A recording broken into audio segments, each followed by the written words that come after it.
ದೊಡ್ಡ size blouse ಅಂದರೆ ಯಾವ ರೀತಿ ಬರುತ್ತೆ ನಮಗೆ ಅಂತಂದರೆ ನಿಮ್ಗೆ ತೋರಿಸ್ತೀನಿ ಈಗ.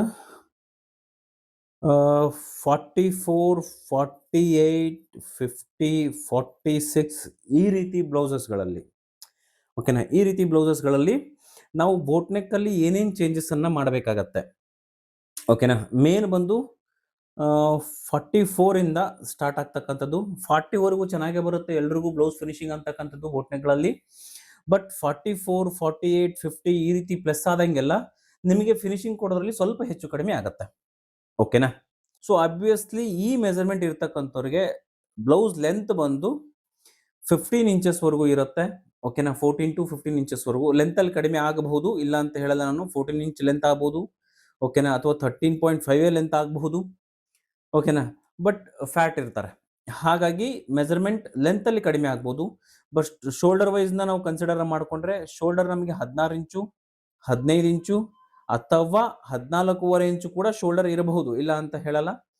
ಇದಾದ ನಂತರ ಶೋಲ್ಡರ್ ಮಿನಿಮಮ್ ಈ ರೀತಿ ಮೆಜರ್ಮೆಂಟ್ ಬ್ಲೌಸ್ಗಳಿಗೆ 17, ಓಕೆನಾ, ಈ ರೀತಿ ಇರುತ್ತೆ. ಯಾವ್ರೇಜ್ ಒಂದು ಶೋಲ್ಡರ್ ಮೆಜರ್ಮೆಂಟ್ನ ನಾವು ತೆಗೆದುಕೊಳ್ತು ಅಂತಂದ್ರೆ 15 ಇಂಚಸ್ ಅಂತಕ್ಕಂಥದ್ದು ಮಿಡ್ಲಾಗಿ ಕುಂದಿರುತ್ತೆ ದೊಡ್ಡ ಸೈಜ್ ಬ್ಲೌಸ್ಗಳಿಗೆ, ಓಕೆನಾ. ಈಗ ನಾವು ಅದೇ ರೀತಿ ಮೆಜರ್ಮೆಂಟ್ಗೆ ನಾವು ಕಟಿಂಗನ್ನು ಮಾಡ್ಕೊಳ್ಳೋಣ. 15 ಇಂಚಸ್ ಮೆಜರ್ಮೆಂಟ್ಗೆ ನಾವು ಬೋಟ್ ನೆಕ್ಕನ್ನು ಕಟಿಂಗನ್ನು ಮಾಡ್ಕೊಳ್ಳೋಣ. ಸೊ 15 ಇಂಚಸ್ ನಮಗೆ ಬೇಕು ಅಂತಂದರೆ ನಾವೇನು ಮಾಡಬೇಕು, ಪ್ಲಸ್ 1.5 ಇಂಚನ್ನು ಆ್ಯಡ್ ಮಾಡಬೇಕಾಗತ್ತೆ ಲೆಂತಲ್ಲಿ. 15 ಪ್ಲಸ್ 1.5 ಇಂಚ್ ಅಂದರೆ 16.5 ಇಂಚ್ಗೆ ನಾವು ಮೆಜರ್ಮೆಂಟ್ನ ಇಟ್ಕೊಳ್ಬೇಕಾಗತ್ತೆ ಲೆಂತಲ್ಲಿ, ಓಕೆನಾ. 16.5 ಲೆಂತ್ಗೆ ಇಟ್ಕೊಂಡು ಒಂದು ಲೈನ್ನ ಡ್ರಾ ಮಾಡ್ಕೊಳ್ಳೋಣ, ಓಕೆನಾ. ಇದಾದ ನಂತರ ನಾವೇನು ಮಾಡಬೇಕು ಅಂದರೆ ಮೇಲ್ಗಡೆ 1/2 ಇಂಚ್ಗೆ ಒಂದು ಲೈನನ್ನು ಡ್ರಾ ಮಾಡ್ಕೊಳ್ಳೋಣ. ಇದು ಬಂದು ನಮಗೆ ಶೋಲ್ಡರ್ ಸ್ಲೋಪ್ಗೋಸ್ಕರ. ಯಾವುದು ಶೋಲ್ಡರ್ ಸ್ಲೋಪ್ ಬರುತ್ತೆ ಇಲ್ಲಿ, ಅದಕ್ಕೋಸ್ಕರ 1/2 ಇಂಚ್ ಮಾರ್ಜಿನ್ ಅನ್ನು ಕೊಟ್ಟಿದ್ದೇನೆ. ಇದಾದ ನಂತರ ಇನ್ನೊಂದು ಲೈನ್ ನಮಗೆ ಬೇಕಾಗತ್ತೆ 1/2 ಇಂಚು, ಇದು ಬಂದು ಸ್ಟಿಚಿಂಗ್ ಮಾರ್ಜಿನ್.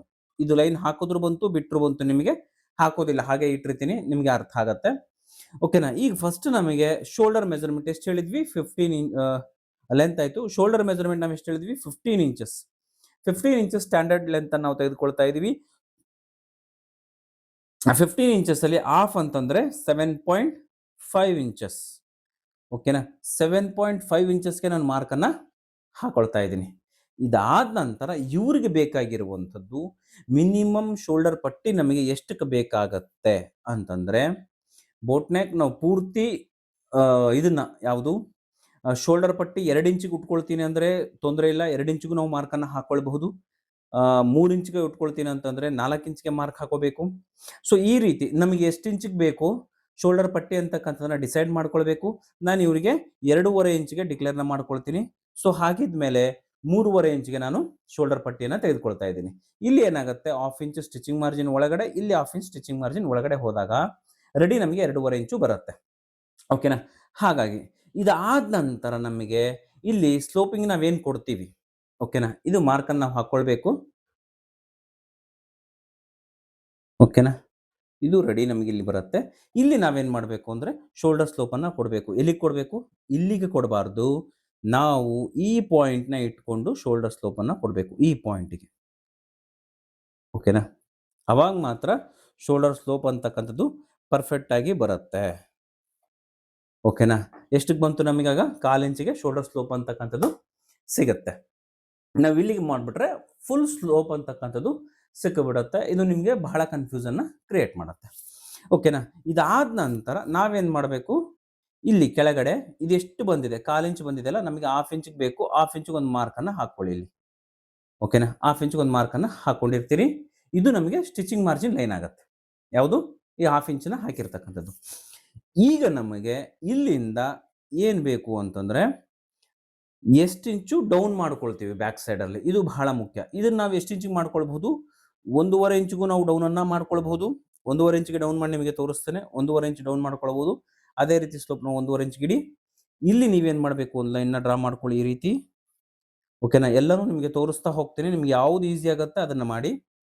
ಸ್ಲೋಪ್ನ ಮಾಡಿ ಇಲ್ಲಿ ಪಾಯಿಂಟ್ ಏನು ಕೊಟ್ಟಿದ್ದೀನಿ ನಾನು, ಅಂದರೆ 1/4 ಇಂಚ್ ಕೆಳಗಡೆ ತೆಗೆದುಕೊಂಡಿದ್ದೀನಲ್ಲ, ಅಲ್ಲಿಗೆ ಇದನ್ನು ಸೇರಿಸಬೇಕು, ಓಕೆನಾ. ಇದು ಬಂದು ಬ್ಯಾಕ್ ಸೈಡ್ ಬೋಟ್ ನೆಕ್ನ ಡಿಸೈನ್. ಓಕೆನಾ.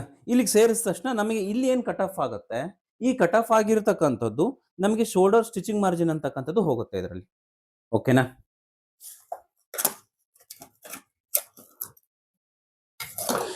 ಇವಾಗ ಒಂದು ಲೈನ್ ಹಾಕ್ತೀನಿ ನೋಡಿ, stitching margin line.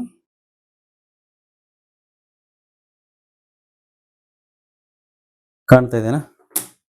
Yellow colour ಆದರೆ ಚೆನ್ನಾಗಿ ಕಾಣುತ್ತೆ. ಒಂದೇ ನಿಮಿಷ, ಯೆಲ್ಲೋ ಕಲರ್ ತಗೊಳ್ತೀನಿ. ಈಗ ನಿಮಗೆ ಇಲ್ಲೇನು ಕಾಣುತ್ತೆ, ಓಕೆನಾ. ಇದು ಪರ್ಫೆಕ್ಟಾಗಿ ಕಾಣುತ್ತೆ ಇದು, ಹೌದಾ? ಇಲ್ಲಿ ನಮಗೆ ಸ್ಟಿಚಿಂಗ್ ಮಾರ್ಜಿನ್ ಅಂತಕ್ಕಂಥದ್ದು ಬೀಳುತ್ತೆ, ಇಲ್ಲಿ ಬಂದು ಕೂಡುತ್ತೆ. ಇದಿಷ್ಟು ನಮಗೆ ಸ್ಟಿಚಿಂಗ್ ಮಾರ್ಜಿನ್ ಅಲ್ಲಿ ಹೋಗುತ್ತೆ. ಓಕೆನಾ. ಇದು ಆಗಿತ್ತು ಫಸ್ಟ್ ಸ್ಟೆಪ್, ಅಂದ್ರೇನು 1.5 ಇಂಚಿಗೆ. ಓಕೆನಾ, ನಾವು ಮಾರ್ಕ್ ಮಾಡಿರ್ತಕ್ಕಂಥದ್ದು. ಇದಾದ ನಂತರ ನಮಗೆ ಇಲ್ಲೇ ನಾವೇನ್ ಮಾಡಬೇಕು ಅಂತಂದ್ರೆ, ಎಷ್ಟು ಇಂಚಿಗೆ ಮಾಡ್ಕೊಳ್ತೀವಿ, ಇದನ್ನೇ ಯೂಸುವಲಿ ನಾವೇನ್ ಮಾಡ್ತೀವಿ 3 ಇಂಚಿಗೂ ಮಾಡ್ಕೊಳ್ಬಹುದು. ಈಗ ನಮಗೆ ದೊಡ್ಡ ಸೈಜ್ ಬ್ಲೌಸ್ ಇದಾಗಿರೋದ್ರಿಂದ ಇವ್ರಿಗೆ ಎಷ್ಟು ಇಟ್ಕೊಳ್ಬೇಕು, ಓಕೆನಾ, ಮಿನಿಮಮ್ ಇವರಿಗೆ ನಾವು 3.5 ಅನ್ನ ಇಟ್ಕೊಳ್ಬೇಕು. ಓಕೆನಾ, ಆಗ ಮಾತ್ರ ನಿಮಗೆ ಒಂದು ಬೋಟ್ ನೆಕ್ ಶೇಪ್ ಅಂತಕ್ಕಂಥದ್ದು ಕರೆಕ್ಟ್ ಆಗಿ ಸಿಗುತ್ತೆ. ಇಲ್ಲ ಸರ್ ನಾವು ಕನ್ಫ್ಯೂಸ್ ಆಗ್ತೀವಿ, ಗೊತ್ತಾಗಲ್ಲ ನಮಗೆ ಅಂದ್ರೆ, ಇಲ್ಲಿ ಎಷ್ಟಿದೆ ನೋಡ್ಕೊಳ್ಳಿ, 4 ಇಂಚ್ ಇದೆಯಲ್ಲ, 4 ಇಂಚು ಕರೆಕ್ಟಾಗಿ ಇಟ್ಕೊಂಡ್ಬಿಡಿ. ನಿಮಗೆ ಯಾವುದೇ ರೀತಿಯ ಡೌಟ್ ಅಂತಕ್ಕಂಥದ್ದು ಬರೋದೇ ಇಲ್ಲ, ಸಮಸ್ಯೆನೇ ಬರಲ್ಲ ಇದರಲ್ಲಿ. ಓಕೆನಾ, ಇದರಲ್ಲಿ ನಿಮಗೆ ಸಮಸ್ಯೆನೇ ಬರಲ್ಲ, ಪರ್ಫೆಕ್ಟ್ ಆಗಿ ನಿಮಗೆ ಕೂತ್ಕೊಳ್ಳುತ್ತೆ 4 ಇಂಚಿಗೆ. ಓಕೆನಾ. ಇದನ್ನು ಮತ್ತೆ ಎಲ್ಲಿಗೆ ಜಾಯಿಂಟ್ ಮಾಡಬೇಕು ನಾವು ಅಂತಂದ್ರೆ, ಸೇಮ್ ಅಗೇನ್ ಈ ಪಾಯಿಂಟ್ಗೆ ಜಾಯಿಂಟ್ ಮಾಡಬೇಕು. ಇಲ್ಲಿ ನೋಡಿ, ಇಲ್ಲಿ ಶೇಪ್ ಕೊಡೋದ್ರಲ್ಲೂ ಕೂಡ ಸ್ವಲ್ಪ ನಾವು ಜಾಣ್ಮೆನ ಓಡಿಸ್ಬೇಕು. ನಾವು ಪೂರ್ತಿ ಈ ರೀತಿ ಶೇಪ್ ಅನ್ನು ಇಲ್ಲಿ ಕೊಟ್ಟಿದೀವಿ ಅಂತ ಇಟ್ಕೊಳ್ಳಿ, ಇಲ್ಲಿ ಏನಾಗುತ್ತೆ, ಈ ರೌಂಡ್ ಶೇಪ್ ಇರೋದ್ರಿಂದ ಈ ಕಡೆ ಎಳ್ದಂಗ ಆಗುತ್ತೆ. ಯಾವ ಸೈಡು, ತೋಳಿನ ಸೈಡು ಎಳ್ದಂಗ ಆಗುತ್ತೆ, ಇಲ್ಲಿ ಓಪನ್ ಆಗುತ್ತೆ. ಯಾಕಂದ್ರೆ ಜಾಸ್ತಿ ಕರು ಕೊಡ್ತಾ ಇದೀವಿ. ಬೋಟ್ ನೆಕ್ ಅಂತಂದ್ರೆ ಇಷ್ಟೇ ನೀವು ಶೇಪ್ ಅನ್ನ ಕೊಡುವಂಥದ್ದು. ಆಗೇನಾಗುತ್ತೆ, ಇಲ್ಲಿ ಬಟ್ಟೆ ಎಷ್ಟಕ್ಕೆ ಬೇಕೋ ಅಷ್ಟು ಹಿಡಿದು ಇಟ್ಕೊಳ್ಳುತ್ತೆ, ಮೈಗೆ ಅಂಟ್ಕೊಂಡು ಕುತ್ಕೊಳ್ಳುತ್ತೆ, ಯಾವುದೇ ಕಾರಣಕ್ಕೂ ಓಪನ್ ಅಪ್ ಆಗೋದಿಲ್ಲ. ಓಕೆನಾ. ಇವೆಲ್ಲ ಸಣ್ಣ ಸಣ್ಣ ಟ್ರಿಕ್ಸ್, ಬಟ್ ತುಂಬಾ ವರ್ಕ್ ಅನ್ನ ಮಾಡುತ್ತೆ. ಓಕೆನಾ. ಈ ರೀತಿ ಶೇಪ್ ಅನ್ನ ನೀವು ಕೊಡಬೇಕಾಗತ್ತೆ. ಓಕೆನಾ. ಇದಾಗಿತ್ತು ಶೋಲ್ಡರ್ ಮತ್ತು ನೆಕ್ ವಿಡ್ತ್ ಅನ್ನ ನಾವು ಯಾವ ರೀತಿ ತೆಗೆದುಕೊಳ್ಳಬೇಕು ಬ್ಯಾಕ್ ಸೈಡ್ ಅಲ್ಲಿ. ಓಕೆನಾ. ಇದಾದ ನಂತರ ನಮಗೆ ಇಲ್ಲೇ ಡ್ರಾಪ್ ಶೇಪ್ ಅನ್ನ ಕೊಡಬೇಕು ಅಂತಂದ್ರೆ, ಎಲ್ಲಿಂದ ಕೊಡಬೇಕು, ಎಷ್ಟು ಇಂಚಿಗೆ ಕೊಡಬೇಕು ಅಂತಂದ್ರೆ, ಇವ್ರು ಯೂಸುವಲಿ ನಾವು 2 ಇಂಚಿಗೆ ಬಿಟ್ಕೊಳ್ಬೇಕಾಗತ್ತೆ. 2 ಇಂಚಿಗೆ ಬಿಟ್ಕೊಂಡು ಕೆಳಗಡೆ ನಮಗೆ ಮಿನಿಮಮ್ 3 ಇಂಚಿಗೆ ಪಾಯಿಂಟ್ ಔಟ್ ನ ಮಾಡ್ಕೊಳ್ಬೇಕು.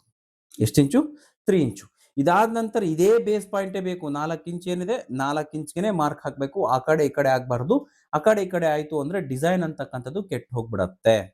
ಯಾಕೆ ಅಂದ್ರೆ, ನೀವು ಬ್ಯಾಕ್ ಸೈಡ್ ಅಲ್ಲಿ ಏನ್ ಸ್ಟ್ರೇಟ್ ಲೈನ್ ನ ಮಾಡಿರ್ತೀರಿ, ಇದೇ ಲೈನ್ಗೆ ನಾವು ಡಿಸೈನ್ ಅನ್ನ ಕೊಡಬೇಕು. ಆಗ ಮಾತ್ರ ಎಕ್ಯುರೇಟ್ ಡಿಸೈನ್ ಅಂತಕ್ಕಂಥದ್ದು ಔಟ್ಪುಟ್ ಕರೆಕ್ಟ್ ಆಗಿ ಬರುತ್ತೆ, ಇಲ್ಲ ಅಂದ್ರೆ ಬರಲ್ಲ. ಇಲ್ಲಿ ನಾವು ಯಾವ ರೀತಿ ಹಾಕ್ಬೋದು ಅಂದ್ರೆ, ಡ್ರಾಪ್ ಶೇಪ್ ಅನ್ನ ನಾವು ಈ ರೀತಿ ಆರಾಮಾಗಿ ತೆಗೆದುಕೊಂಡು ಬಂದು, ಓಕೆನಾ, ಈ ಶೇಪ್ ಅನ್ನ ನಾವಿಲ್ಲಿ ಕೊಡಬಹುದು. ಓಕೆನಾ. ಇದಾದ ನಂತರ ನಮಗೆ ಆರ್ಮೋಲ್ ಡೌನಿಂಗ್, ಇದು ಬಹಳ ಮುಖ್ಯ.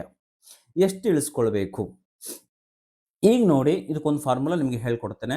ಈಗ for example 44 inches upper chest ಇದೆ ಅಥವಾ ಚೆಸ್ಟ್ ಇದೆ ಅಂತ ಇಟ್ಕೊಳ್ಳಿ. ಸೊ 44 ಇಂಚಸ್ ಡಿವೈಡೆಡ್ ಬೈ 6 ಎಷ್ಟು, 44 ಇಂಚಸ್. ಓಕೆನಾ. 44 ಡಿವೈಡೆಡ್ ಬೈ 6 ಮಾಡಿದಾಗ 7.3 ಬರುತ್ತೆ. ಇದಕ್ಕೆ ನಾವು ಪ್ಲಸ್ 0.50 ಪ್ಲಸ್ 0.50 ನ ಆ್ಯಡ್ ಮಾಡಿದ್ರೆ 7.8 ಬರುತ್ತೆ. 7.8 ಇಷ್ಟು ನಾವು ಆರ್ಮೋಲ್ ಡೌನಿಂಗ್ ಅನ್ನು ಇಳಿಸ್ಕೊಳ್ಬೇಕು. ಓಕೆನಾ. ಇದು ಒಂದು ರೀತಿ. ಎಷ್ಟು, 7.8 ಎಲ್ಲಿಂದ ಇಳಿಸ್ಕೊಳ್ಬೇಕು, ಈ ಲೈನಿಂದ ಅಲ್ಲ, ಈ ಲೈನಿಂದ ಇಳಿಸ್ಕೊಳ್ಬೇಕು. ಸಾರಿ, ಈ ಲೈನಿಂದ ಇಳಿಸ್ಕೊಳ್ಬೇಕು. ಇಲ್ಲಿ ಕಟ್ ಆಫ್ ಆಗಿ ತೆಗೆದು ಬಿಟ್ಟಿರ್ತೀವಿ, ಇಲ್ಲಿ ಮೆಜರ್ಮೆಂಟ್ ಬರಲ್ಲ. ಈ ಲೈನಿಂದ ನಾವು ಇಳಿಸ್ಕೊಳ್ಬೇಕು. ಎಷ್ಟು, 7.8 ಅಂತಂದ್ರೆ 7.75 ಇಂಚಿಗೆ ನಮಗೆ ಕರೆಕ್ಟಾಗಿ 7.75 ಇಂಚಿಗೆ ಲೈನ್ನ ಡ್ರಾ ಮಾಡ್ಕೊಳ್ಳಿ. ಡ್ರಾ ಮಾಡಿಕೊಂಡು ಸೀದಾ ಲೈನ್ನ ಡ್ರಾ ಮಾಡ್ಕೊಳ್ಳಿ. ಇವೆರಡೂ ಪಾಯಿಂಟ್, ಈ ಪಾಯಿಂಟ್ ನ ಕಲಿಸ್ಕೊಂಡು ಲೈನ್ನ ಡ್ರಾ ಮಾಡ್ಕೊಳ್ಳಿ. ಓಕೆನಾ? ಕರೆಕ್ಟಾಗಿ ನಿಮಗೆ ಲೈನ್ ಅಂತಕ್ಕಂಥದ್ದು ಕುತ್ಕೊಳ್ಳುತ್ತೆ. ಇದಾದ ನಂತರ ಇವ್ರಿಗೆ ಎಷ್ಟು ಇಟ್ಕೊಂಡಿದ್ದೀವಿ ಇಲ್ಲಿ 7.5 ಇಂಚ್ ಅಲ್ವಾ? 7.5 ಇಂಚಿಗೆ ನಾವೇನು ಮಾಡಬೇಕು? ಒಂದು ಪಾಯಿಂಟ್‌ನ ಹಾಕ್ಕೊಳ್ಬೇಕು ಅಷ್ಟೇ. ಓಕೆನಾ? ಇದನ್ನ ಹಾಕ್ಕೊಂಡು ಒಂದು ಲೈನ್‌ನ ಡ್ರಾ ಮಾಡ್ಕೊಳ್ಳಿ. ಜಸ್ಟ್ ಫಾರ್ ರೆಫರೆನ್ಸ್‌ಗೆ ಅಷ್ಟೇ ಇದು. ಇದು ಕಂಪ್ಲೀಟ್ ಅಲ್ಲ. ಓಕೆನಾ? ಇದಾದ ನಂತರ ಇವೆರಡೂ ಸೆಂಟರ್‌ಗೆ ಏನು ಮೆಜರ್‌ಮೆಂಟ್ ಬರುತ್ತೆ? 7.75 ಅಂದ್ರೆ 3.5 7 3.75 ಅಂದ್ರೆ 7.5 3.75 ಮೇಲೆ 1 ಗೆರೆಗೆ ಸೆಂಟ್ರಲ್ ಬರುತ್ತೆ. ಇಲ್ಲಿ ನಾವೇನು ಮಾಡಬೇಕು? ಹಾಫ್ ಇಂಚ್ ಮಾರ್ಜಿನ್‌ನ ಒಳಗಡೆ ತೆಗೆದುಕೊಳ್ಬೇಕು. ಈ ಪಾಯಿಂಟಿಂದ. ಈ ಪಾಯಿಂಟಿಂದ ಹಾಫ್ ಇಂಚ್ ಮಾರ್ಜಿನ್‌ನ ತೆಗೆದುಕೊಂಡು ನಾವೇನು ಮಾಡಬೇಕು? ಇಲ್ಲಿ ಎಷ್ಟಕ್ಕೆ ಬರುತ್ತೋ ಅಷ್ಟಕ್ಕೆ ಈ ಲೈನ್‌ನ ಸೈಡ್ ಹೋಯ್ತು. ಈ ಲೈನ್‌ನ ಡ್ರಾ ಮಾಡಬೇಕು. ಈ ರೀತಿ ಬರುತ್ತೆ. ಬಂದಿದ್ದ ಲೈನಲ್ಲಿ ನಾವೇನು ಮಾಡಬೇಕು ಅಂತಂದ್ರೆ, ಈಗ ಇವರ ಅಪ್ಪರ್ ಚೆಸ್ಟ್ ಏನು ಮೆಜರ್ಮೆಂಟ್ ಏನಿದೆ, ಓಕೆನಾ? ಇಲ್ಲಿ ಅಪ್ಪರ್ ಚೆಸ್ಟ್ ಮೆಜರ್ಮೆಂಟ್ ಏನು ಹೇಳ್ತೀವಿ. ಇಲ್ಲಿ ಇಲ್ಲಿ ಹಾಫ್ ಇಂಚ್ ನಾವು ತೆಗೆದುಕೊಂಡಾಗ ಇಲ್ಲಿ ನಾವೇನು ಮಾಡಬೇಕು ಅಂದ್ರೆ 1/4 ಇಂಚ್ ಮಾತ್ರ ತೆಗೆದುಕೊಳ್ಬೇಕು. ಈ 1/4 ಇಂಚ್ ಎದಕ್ಕೆ ಅಂದ್ರೆ ಇಲ್ಲಿಂದ ನಮಗೆ 1.5 ಇಂಚು ಲೈನ್ ಏನು ಬರುತ್ತೆ 1.5 ಇಂಚ್‌ಗೆ ನಾವು ಮಾರ್ಕನ್ನು ಮಾಡ್ಕೊಳ್ಬೇಕು. ಈ ಪಾಯಿಂಟ್ ಕಲ್ಸ್ಕೊಂಡು ರೌಂಡ್ ಶೇಪನ್ನು ನಾವು ಕೊಡಬೇಕಾಗತ್ತೆ. ಯಾವ ರೀತಿ ಅಂತ ತೋರಿಸ್ತೀನಿ. ಅದಕ್ಕಿಂತ ಮುಂಚೆ ಲೂಸಿಂಗನ್ನು ನೋಡ್ಕೊಳ್ಳೋಣ. ಈಗ 44 ಇಂಚಸ್ ಡಿವೈಡೆಡ್ ಬೈ 4 ಮಾಡೋದಕ್ಕಿಂತ ಮುಂಚೆ ಇವರಿಗೆ ನಾವು ಲೂಸಿಂಗನ್ನು ಕೊಡಬೇಕು ಅಪ್ಪರ್ ಚೆಸ್ಟ್ ಭಾಗದಲ್ಲಿ. ಯಾಕೆ ಲೂಸಿಂಗನ್ನು ಕೊಡಬೇಕು ಅಂತಂದ್ರೆ ಹ್ಯಾಂಡ್ ಮೂವ್ಮೆಂಟ್ ಆಗೋದಕ್ಕೆ ಫ್ರೀಯಾಗಿ ಇರಲಿಕ್ಕೆ ಲೂಸಿಂಗನ್ನು ಆ್ಯಡ್ ಮಾಡಬೇಕು. ಎಷ್ಟು ಇಂಚು ಲೂಸಿಂಗನ್ನು ಆ್ಯಡ್ ಮಾಡಬೇಕು ಅಂತಂದ್ರೆ ಅಪ್ಪರ್ ಚೆಸ್ಟ್ ಭಾಗದಲ್ಲಿ ಮಾತ್ರ ಲೂಸಿಂಗನ್ನು ಕೊಡಬೇಕು. ಎಷ್ಟು ಕೊಡಬೇಕು ಅಂತಂದ್ರೆ ಮಿನಿಮಮ್ ಈ ರೀತಿ ಇರುವಂಥ 44 ಇರುವಂಥ ಪ್ಲಸ್ ಇರುವಂಥ ಬ್ಲೌಸ್ಗಳಿಗೆ ಮಿನಿಮಮ್ 2 ಇಂಚು ಅಥವಾ 2.5 ಇಂಚು ಲೂಸಿಂಗನ್ನು ಕೊಡಬೇಕು. ಸೊ ಈಗ ನಾವೇನು ಮಾಡೋಣ? 44 ಅಲ್ಲಿ 2 ಇಂಚಸ್ ಆ್ಯಡ್ ಮಾಡಿಕೊಂಡು 46 ಅನ್ನು ಮಾಡ್ಕೊಳ್ಳೋಣ. ಓಕೆನಾ? ಲೂಸಿಂಗನ್ನು. ಸೊ 46 ಆದರೆ ಡಿವೈಡೆಡ್ ಬೈ 4 ಮಾಡಿದಾಗ ಎಷ್ಟಾಗುತ್ತೆ? 46 ಡಿವೈಡೆಡ್ ಬೈ 4 ಅಂತಂದ್ರೆ 11 4 44. ಸೊ 11.5 ಇಂಚು ಬೇಕು. ಸೊ ಇಲ್ಲಿಂದ 11.5ಗೆ ನಾವೇನು ಮಾಡಬೇಕು? ಮಾರ್ಕನ್ನು ಹಾಕೊಳ್ಬೇಕು. ಓಕೆನಾ? 11.5ಗೆ ಮಾರ್ಕ್ ಹಾಕೊಂಡು ಎಕ್ಸ್ಟ್ರಾ ಲೂಸಿಂಗ್ ನಮಗೆ 2 ಇಂಚನ್ನು ಕೊಡಬೇಕು. ಓಕೆನಾ? 2 ಇಂಚು ಅಥವಾ 1.5 ಇಂಚು ನಿಮ್ಗೆ ಎಷ್ಟಕ್ಕೆ ಬೇಕಾಗುತ್ತೋ ಅಷ್ಟಕ್ಕೆ ನೀವು ಕೊಡಿ. ಇದಾದ ನಂತರ ನಾವೇನು ಮಾಡಬೇಕು ಅಂದರೆ ಈ ಶೇಪನ್ನು ಕರೆಕ್ಟಾಗಿ ಇಟ್ಕೊಂಡು, ಓಕೆನಾ? ಇಲ್ಲಿದೆ ನೋಡಿ ಶೇಪ್. ಓಕೆನಾ? ಈ ಶೇಪನ್ನು ಜಲ್ದಿ ಬರಲ್ಲ ನಿಮಗೆ. ಇದು ಲೆಂತ್ ಜಾಸ್ತಿ ಆಗಿರೋದ್ರಿಂದ ಜಲ್ದಿ ಶೇಪ್ ಅಂತಕ್ಕಂಥದ್ದು ಬರಲ್ಲ. ಸೊ ಅದಕ್ಕೆ ನಾವೇನು ಮಾಡಬೇಕು? ನಿಧಾನಕ್ಕೆ ಶೇಪನ್ನು ಕೊಡಬೇಕು. ಫಸ್ಟ್ ಈ ಪಾಯಿಂಟ್ ಹಾಫ್ ಇಂಚ್ ಪಾಯಿಂಟ್ ಔಟ್ನ ಮಾಡಿಕೊಂಡು ನಾವೊಂದು ಶೇಪನ್ನು ಕೊಡಬೇಕು. ಓಕೆನಾ? ಇಲ್ಲಿ ಶೇಪ್ ಕೊಟ್ಟಾದ ನಂತರ ಲೈಟಾಗಿ ಈ ರೀತಿ ಕರ್ವ್ ಶೇಪನ್ನು ತೆಗೆದುಕೊಂಡ್ರೆ ನಮಗೆ ಇಲ್ಲಿ ಶೇಪ್ ಅಂತಕ್ಕಂಥದ್ದು ಸಿಗುತ್ತೆ. ಇಲ್ಲಿಂದ ನಾವು ಕಂಟಿನ್ಯೂ ಮಾಡ್ಕೋಬೇಕು. ಈ ರೀತಿ ಡಬಲ್ ಅಲ್ಲಿ ಇದನ್ನ ಕೊಡಬೇಕಾಗತ್ತೆ. ಓಕೆನಾ?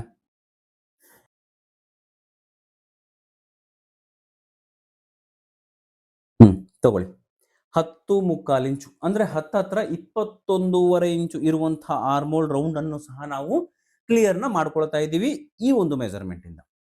ಓಕೆನಾ? ಈ ರೀತಿ ನಾವು ಮಾಡಿಕೊಂಡ್ರೆ ಇವರಿಗೆ ಪರ್ಫೆಕ್ಟ್ ಆಗಿ ಸಿಕ್ಕಿಬಿಡುತ್ತೆ. ಯಾವುದು? ಆರ್ಮೋಲ್ ಡೌನಿಂಗ್ ಮತ್ತು ಆರ್ಮೋಲ್ ರೌಂಡ್ ಮೆಜರ್ಮೆಂಟ್ ಅಂತಕ್ಕಂಥದ್ದು. ಸೊ ಯೂಶುವಲಿ ಅವರಿಗೆ 16.5 ಇಂಚು ನಮಗೆ ಸ್ಲೀವ್ ರೌಂಡ್ ಬರುತ್ತೆ. ಸೊ ಪರ್ಫೆಕ್ಟ್ ಆಗಿ ಮ್ಯಾಚ್ ಆಗುತ್ತೆ.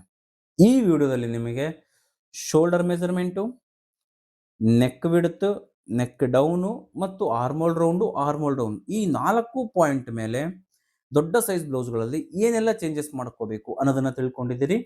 ಮತ್ತೆ ಸಿಗೋಣ ನೆಕ್ಸ್ಟ್ ವಿಡಿಯೋದಲ್ಲಿ. ಅಲ್ಲಿವರೆಗೂ ಧನ್ಯವಾದಗಳು ವೀಕ್ಷಕರೇ. ಅದಕ್ಕಿಂತ ಮುಂಚೆ ನೀವೇನಾದರೂ ನಮ್ಮ ಕ್ಲಾಸ್ನ ಅಟೆಂಡ್ ಆಗಬೇಕು ಯೂಟ್ಯೂಬಲ್ಲಿ ಅಂತ ಅಂದ್ಕೊಂಡ್ರೆ ಯೂಟ್ಯೂಬ್ ಮೆಂಬರ್ಶಿಪ್ಪನ್ನು ಪಡೆದುಕೊಳ್ಬಹುದು. ಅದಕ್ಕೋಸ್ಕರ ನೀವು ಮಾಡಬೇಕಾಗಿರೋದಿಷ್ಟೇ, ಸಬ್ಸ್ಕ್ರೈಬ್ ಮಾಡ್ಕೊಳ್ಳಿ. ಬಗಲಿಗೆ ಜಾಯಿನ್ ಆಪ್ಷನ್ ಬರುತ್ತೆ. ಜಾಯಿನ್ ಆಪ್ಷನ್ ಮೇಲೆ ಕ್ಲಿಕ್ ಮಾಡಿ. 89 ರುಪೀಸ್ ಬ್ಲೌಸ್ ಕೋರ್ಸ್ ಅಂತ ಇರುತ್ತೆ. ಸ್ವಲ್ಪ ಸ್ಕ್ರೋಲ್ ಮಾಡಿ 159 ರುಪೀಸ್ದು ವಾಟ್ಸಪ್ ಸಪೋರ್ಟ್ ಅಂತ ಇದೆ. ಸೊ ಇದರಲ್ಲಿ ಯಾವುದಾದ್ರೂ ಒಂದು ಎನ್ರೋಲ್ನ ಮಾಡ್ಕೊಳ್ಳಿ. ಎರಡೂ ವಿಡಿಯೋಸ್ ಸೇಮ್ ಇರುತ್ತೆ. ವಾಟ್ಸಪ್ಪಲ್ಲಿ ಸಪೋರ್ಟ್ನ ತೆಗೆದುಕೊಂಡು ಕಲಿತೀನಿ ಅಂತಂದರೆ 159 ರುಪೀಸ್ನ ಮೆಂಬರ್ಶಿಪ್ ತೆಗೆದುಕೊಳ್ಳಿ. ಇಲ್ಲ ಸರ್ ಓನ್ಲಿ ವಿಡಿಯೋ ನೋಡಿ ನಾನು ಕಲಿತೀನಿ ಅಂದರೆ 89 ರುಪೀಸ್ನ ತೆಗೆದುಕೊಳ್ಳಿ. ಎರಡೂ ನಿಮ್ಮ ಚಾಯ್ಸ್ ಆಗಿರುತ್ತೆ. ಓಕೆನಾ? ಅದರಲ್ಲಿ ಯಾವೆಲ್ಲ ವಿಡಿಯೋಸ್ ಇದೆ ಅಂತಂದರೆ ನಿಮಗೆ 4 dot blouse, katori blouse, princess cut blouse ಈ 3 ಕೋರ್ಸ್ ಕಂಪ್ಲೀಟ್ ಆಗಿದೆ. ಲಾಸ್ಟ್ ಡಿಸೆಂಬರಿಂದ ಕ್ಲಾಸಸ್ ಅಂತಕ್ಕಂಥ ತುಂಬ ಯಶಸ್ವಿಯಾಗಿ ನಡೀತಾ ಇದೆ. ಸೊ ಇನ್ನು ಮುಂದೆ ಅಂದರೆ ಮಾರ್ಚಲ್ಲಿ ಬರ್ತಕ್ಕಂಥದ್ದು ನಿಮಗೆ ಡಿಸೈನರ್ ಕೋರ್ಸ್ ಆಗಿರುತ್ತೆ. ಸೊ ಡಿಸೈನರಲ್ಲಿ ನೀವು ಯಾವ ರೀತಿ ಡ್ರಾಫ್ಟಿಂಗನ್ನು ಹಾಕಬೇಕು, ಯಾವ ರೀತಿ ಫಿನಿಶಿಂಗನ್ನು ಕೊಡಬೇಕು ಅನ್ನೋದನ್ನು ನಿಮ್ಗೆ ಹೇಳ್ಕೊಡ್ಲಾಗುತ್ತೆ. ಓಕೆನಾ. ನೆಕ್ಸ್ಟ್ ಮಂತಿಂದ ಯಾರು ಮಿಸ್ ಮಾಡ್ಕೋಬೇಡಿ, ಅಪ್ಗ್ರೇಡನ್ನು ಮಾಡ್ಕೊಳ್ಳಿ. ವಾಟ್ಸಪ್ ಸಪೋರ್ಟ್ ಬೇಕಂತಕ್ಕಂಥವ್ರು ಮತ್ತು ಯಾರೆಲ್ಲ ಹೊಸಬರಿದ್ದೀರಿ ಮೆಂಬರ್ಶಿಪ್ಪನ್ನು 100% ತೆಗೆದುಕೊಳ್ಳಿ. ಎವ್ರಿ ಮಂತ್ಲಿ ಜಸ್ಟ್ ₹89 ಮತ್ತು ₹159 ಮಾತ್ರ ಇರುತ್ತೆ. ಓಕೆನಾ.